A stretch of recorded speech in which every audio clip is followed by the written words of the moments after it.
नमस्कार दोस्तों, आज हम एक गहरी बात पर चिंतन करने जा रहे हैं। मनुष्य तभी तक मनुष्य कहलाता है जब तक वो केवल बाह्य दुनिया की सीमाओं में बंधा न रहे, बल्कि प्रकृति से ऊपर उठने के लिए निरंतर संघर्ष करता रहे। ये प्रकृति केवल बाहर की नहीं है। पेड़ पौधे, ग्रह, नक्षत्र या हमारे चारों ओर के पदार्थ ही प्रकृति नहीं है, बल्कि ये हमारे भीतर भी है।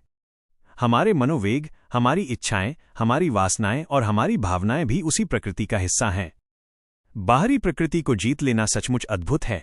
समुद्र को माप लेना, आकाशगंगा के रहस्यों को जान लेना, सूर्य और ग्रहों की गति को नियंत्रित करने वाले नियमों का पता लगा लेना निस्संदेह गौरवशाली है।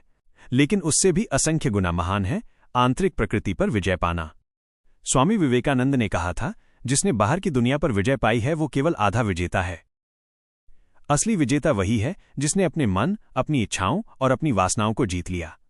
बाह्य प्रकृति पर नियंत्रण विज्ञान का कार्य है, किंतु अंतः प्रकृति पर नियंत्रण अध्यात्म का कार्य है। बाह्य विजेता इतिहास रचते हैं, पर आंतरिक विजेता मानवता को दिशा देते हैं।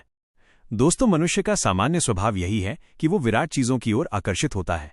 लोग उस सिंह का आदर करते हैं जो हजारों मेमनों को मार देता है, लेकिन वही लोग इस पर विचार नहीं करते कि शेर की इस छोटी सी विजय का अर्थ है असंख्य जीवनों का अंत। क्योंकि हम शक्ति की अभिव्यक्ति देखकर प्रसन्न हो जाते हैं, हमारी दृष्टि केवल बाह्य विजय पर ठहर जाती है। कबीर दास जी ने सच ही कहा है, पोथी पढ़ी पढ़ी जग मुआ, पंडित भयानक होए। ढाई आखर प्रेम का पढ़े सो पंडित होए।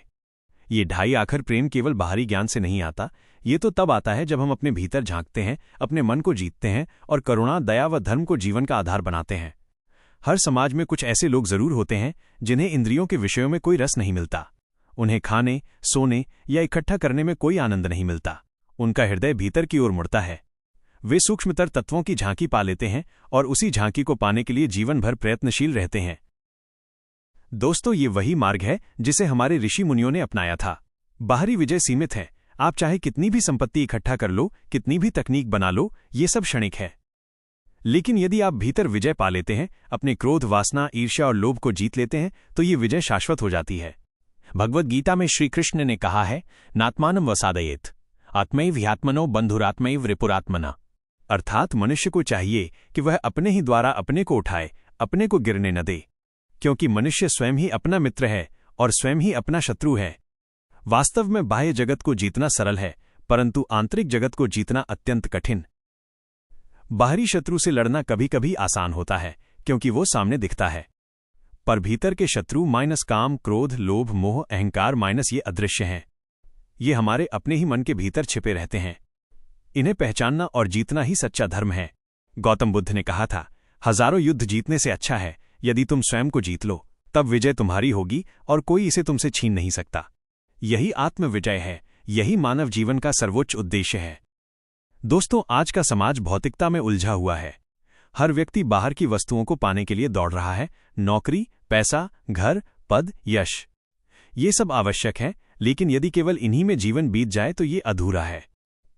असली आनंद तब है जब हम भीतर उतरें और वहां के रहस्यों को समझें।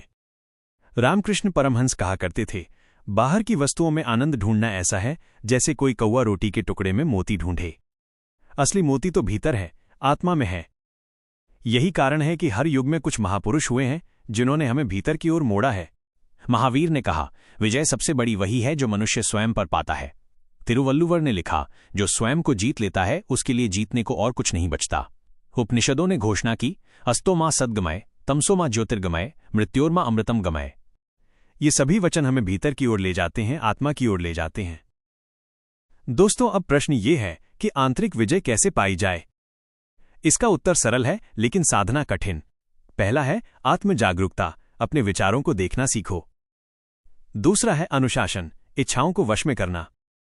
तीसरा है करुणा और प्रेम, क्योंकि जब हम दूसरों से प्रेम करते हैं तभी हम अपने भीतर की नकारात्मकता को जीतते हैं। चौथा है ध्यान, ध्यान से मन के तूफान शांत होते हैं और आत्मा की ज्योति प्रकट होती है। स्वामी विवेकानंद ने कहा था, उठो, जागो और तब तक मत रुको जब तक लक्ष्य की प्राप्ति न हो जाए। ये लक्ष्य केवल बाहरी सफलता का नहीं, बल्कि आंतरिक आत्मविजय का भी है। दोस्तों, इस पूरी चर्चा का सार यही है कि बाहरी विजय क्षणभंगुर है, आंतरिक विजय शाश्वत है। बाहरी शक्ति आपको लोगों की नजरों में बड़ा बना सकती है, लेकिन आंतरिक शक्ति आपको स्वयं की नजरों में महान बना देती है। तो आइए हम संकल्प लें कि हम केवल बाहरी वस्तुओं की दौड़ में नहीं भागेंगे, बल्कि भीतर की विजय के लिए भी संघर्ष करेंगे, क्योंकि वही सच्चा धर्म है, वही सच्ची करुणा है और वही मानवता का सर्वोच्च गौरव है। अंत में मैं आपको यही कहूंगा, मनुष्य वही है जो स्वयं पर विजय प्राप्त करे।